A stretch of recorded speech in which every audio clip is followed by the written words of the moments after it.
La narrativa oficial asegura que el llamado presidio modelo de Isla de Pinos fue cerrado por Fidel Castro, porque el régimen al que eran sometidos los reos no correspondía con los principios humanistas de la revolución. Otro argumento es que el nuevo sistema impuesto en la isla no requería de cárceles tan enormes. Ambos argumentos no son reales. Con Castro, Cuba se convirtió en uno de los países con más población penal del mundo. Además, la cárcel se mantuvo abierta hasta 1967 y fue desactivada cuando se habían construido cientos de cárceles más pequeñas. El régimen temía que ocurrieran motines masivos, como ya había sucedido en el presidio modelo. Pero hay una historia oculta que desmiente el supuesto humanismo de la revolución. Se trata de un plan para volar la prisión junto con más de 1000 presos políticos.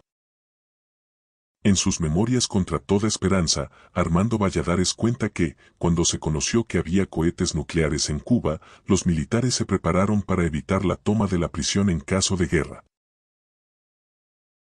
Pero lo realmente peligroso, según la reseña, es que se colocaron cargas de TNT para volar las instalaciones con todos los prisioneros. Por ende, los presos vivieron los días de la crisis del Caribe con el temor de ser los primeros muertos de una probable guerra.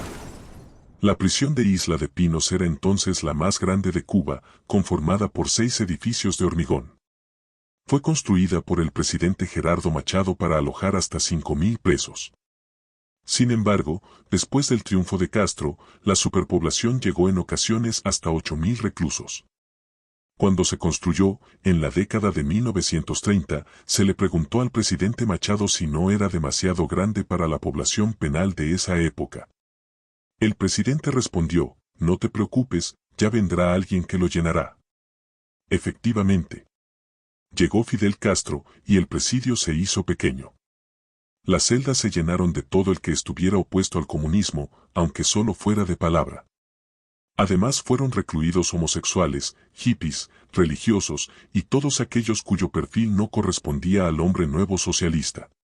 Desde la toma del poder por Fidel Castro, en 1959, fueron recluidos en Isla de Pinos unos 15.000 presos políticos. Por sus celdas pasaron compañeros de lucha de Castro como los comandantes Huber Matos y Eloy Gutiérrez Menoyo, disidentes, activistas anticastristas y soldados del ejército de Batista. En ese periodo se reportó un número indeterminado de muertes por motines, huelgas de hambre y trabajo forzado. Irónicamente, en 1959 fue fusilado el comandante Juan Capote, jefe de la cárcel en el distendido presidio de Fidel Castro. Durante su estancia en la prisión, Castro no usó uniforme de preso, tenía acceso a visitas y cocinaba exquisiteces, según dijo él mismo. En ese periodo escribió La historia me absolverá, que no fue su alegato de defensa por el asalto al cuartel Moncada, como cuenta la historia oficial. Finalmente, el presidio fue cerrado en 1967 y abandonado al paso del tiempo. Uno de sus pabellones se convirtió en museo para recrear la estancia de Castro, quien cumplió menos de 2 años de cárcel por organizar el asalto a 2 cuarteles en los que murieron cerca de 80 personas. Gracias al control de todos los medios de difusión, pocos conocen hoy el macabro plan para volar en pedazos a miles de reclusos. Esa historia fue sepultada por el mito de Castro y el cuento de su llamada prisión fecunda. El proyecto de hacer desaparecer cientos de personas con las cargas de TNT también desmiente la versión del supuesto humanismo de un sistema represivo y temeroso de las grandes concentraciones de personas, aunque estén detrás de las rejas. Si quieres seguir al tanto de próximos videos que ofrecen una visión de Cuba distinta a la oficial, suscríbete a nuestro canal y apóyanos con tu like.